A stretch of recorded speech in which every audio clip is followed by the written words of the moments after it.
বাংলাদেশ ব্যাংকে কিন্তু আসলে 2 বিলিয়ন ডলার এখান থেকে চুরি করার, লুট করার প্ল্যান ছিল। এটা আপনার শেষ পর্যন্ত করা গেছে 88 মিলিয়ন ডলার। তার মধ্যে 66 মিলিয়ন ডলার আমরা এখনো উদ্ধার করতে পারি নাই, বাকিটা উদ্ধার হয়েছে।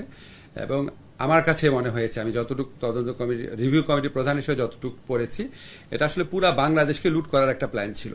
আপনি চিন্তা করেন, 2 বিলিয়ন ডলার যদি বাংলাদেশ ব্যাংক থেকে চলে যেত, আজকে আমরা বোধহয় দুর্ভিক্ষ বা প্রায় দুর্ভিক্ষ অবস্থায় পড়তাম।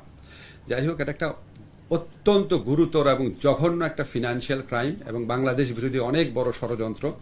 কিন্তু এটার তদন্ত করতে গিয়ে তৎকালীন সরকারের আমলে সীমাহীন গাফলতি করা হয়েছে। সিআইডি, আমরা যতটুকু জেনেছি, সিআইডি যখন আপনার তদন্ত একটা ম্যাচিউর পর্যায়ে চলে গিয়েছিল, তখন এবং তদন্তের আগেও সিআইডিকে নির্দেশ দেওয়া হয়েছিল, সুনির্দিষ্টভাবে নির্দেশ দেওয়া হয়েছিল সিআইডি থেকে আমরা যেটা জানেছি, বাংলাদেশ ব্যাংকের যারা এটার সাথে ইনভলভ আছে তাদের নাম যেন অভিযোগপত্রে না দেওয়া হয়। এই ধরনের ইনস্ট্রাকশন দেওয়া হয়েছিল তাদেরকে। এবং আমরা এই বিষয়টা অবহিত হয়েছি, আজকে ওদের কাছ থেকে বক্তব্যটা শুনেছি। তারপরে আমরা ফরাসুদ্দিন সাহেবের যে একটা রিপোর্ট ছিল, একটা ভালো রিপোর্ট ছিল, সেই রিপোর্টের পর্যালোচনাটা শুনেছি এবং আমাদের কিছু কিছু সিদ্ধান্ত নিয়েছি। প্রক্রিয়াটা বলছি না, আপনাদের শুধু সিদ্ধান্তগুলো বলি। একটা আমরা সিদ্ধান্ত নিয়েছি যে বাকি টাকা উদ্ধারের জন্য আমাদের যে স্টেপসগুলো নেওয়া হচ্ছে সেখানে গতিশীলতা আনার জন্য আমরা কাজ করব।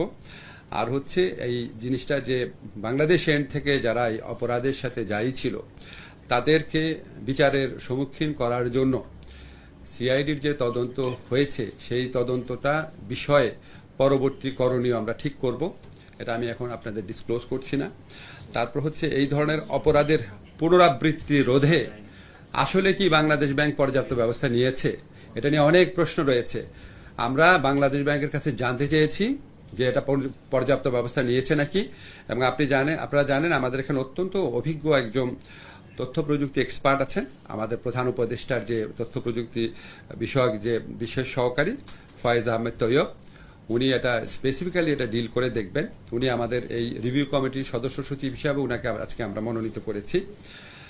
থার্ড হচ্ছে, আমরা আরেকটা জিনিস সিদ্ধান্ত নিয়েছি যে সিআইডি রিপোর্টে প্রাথমিকভাবে যাদের নাম এসেছে, প্রাথমিকভাবে ফরাসুদ্দিন সাহেবের রিপোর্টে যাদের নাম এসেছে তাদের ব্যাপারে আসলে বাংলাদেশ ব্যাংক কি ব্যবস্থা নিয়েছে সেটা আমরা জানতে চেয়েছি এবং ব্যবস্থা কি নিতে হবে সেটা বলেছি। সেটা আপনাদের এখানে আমি ডিসক্লোজ করতে চাচ্ছি না। আরেকটা হচ্ছে, ওই সময় আপনারা জানেন কিছু লিগাল ফার্মকে কাজ দেওয়া হয়েছিল। যেই লিগাল ফার্মকে কাজ দেওয়া হয়েছিল সেই লিগাল ফার্মে সাথে গত সরকারের আমলে অত্যন্ত ঘনিষ্ঠ, অত্যন্ত সিনিয়র একজন আইনজীবী জড়িত ছিলেন এবং এই কাজ দেওয়ার প্রক্রিয়াতে লক্ষ লক্ষ, এই কয়েকদিন আগে $8 লক্ষ পে করা হয়েছে। এবং আমরা ওখানে শুনছি তাদের সাথে ইমেল আদান প্রদান করলেও তাদেরকে টাকা দিতে হয়। তো এই ফার্মটাকে কেন বাছাই করা হয়েছিল, এত টাকার বিনিময়ে এই ফার্মকে বাছাই করার পিছনে সরকারের ঘনিষ্ঠ আইনজীবীর কি রোল ছিল, সেখানে কোনো আর্থিক অনিয়ম হয়েছে কিনা এবং এখানে কোনো অস্বাভাবিকতা আছে নাকি সেটা আমরা তদন্ত করে দেখব। সেটা আমরা তদন্ত করে দেখব না, সেটা আমরা খতিয়ে দেখব। এটা পূর্ণাঙ্গ তদন্ত কমিটির রিপোর্ট না। আরেকটা হচ্ছে, আমরা একটা সিদ্ধান্ত নিয়েছি, আমরা যে সিআইডির যে তদন্তটা হয়েছে যেটা প্রায় ম্যাচিওর পর্যায়ে রয়েছে, এই তদন্ত বা এই তদন্তের প্রেক্ষিতে কোনো স্টেপস নিলে সেটা আমাদের নিউ ইয়র্কে যে বিচারটা হচ্ছে সেটার ক্ষেত্রে কোনো রকম ভূমিকা রাখতে পারে কিনা বা এই দুটা প্রক্রিয়ার মধ্যে কি সম্পর্ক আছে, এক্ষেত্রে আইনগতভাবে এক্স্যাক্টলি আমাদের কি করণীয় সেটা পরীক্ষা করে দেখার জন্য আমরা ডক্টর কামাল হোসেনের যে ফার্ম আছে ওনার সাথে যোগাযোগ করব এবং উনাদের পরামর্শের প্রেক্ষিতে আমরা ব্যবস্থা গ্রহণ করব। আমরা এই কমিটি 2 সপ্তাহ পরে যে রোববার আছে আবার মিটিংয়ে বসবো এবং আমরা 3 মাসের মধ্যে আমাদের যে সময় দেওয়া হয়েছে এই সময়ের মধ্যে আমরা কাজ শেষ করব বলে আমরা আশা